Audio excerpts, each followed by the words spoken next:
there's a lot of jokes about the difference between violin and fiddle, but it's really just the style, same instrument, and sort of the way you approach it. And so with violin, you really have to play what's on the page, Bach, Beethoven, Mozart, etc. And then with fiddle, you have a lot more freedom to add ornamentation or to vary the music. So it feels like a much more personal experience, at least in my opinion.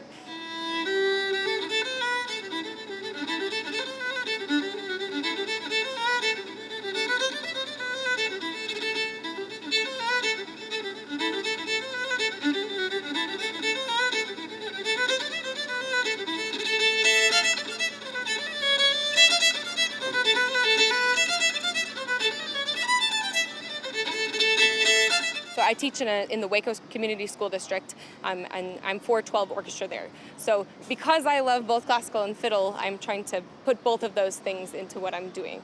And so I think the challenge with fiddle is you have to move faster, and it's a little bit scary at first to start to add in those ornaments and that kind of thing.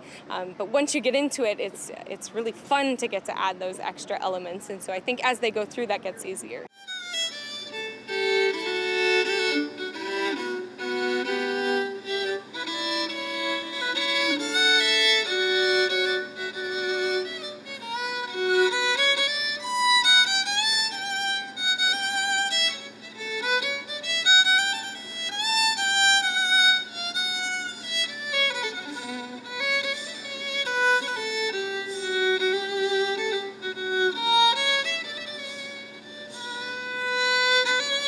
I think the improvisational aspects, those ornaments, the extra, the slides, the slurs, I think that's what keeps you coming back to fiddle, is you get to add that in. I really don't think you're ever done learning. That's a very teacher answer, I think, but it's a lifelong process, coming to this. I hear other people do things, and I made some notes about what other fiddle players were doing so I could bring it back to my students and to my own playing.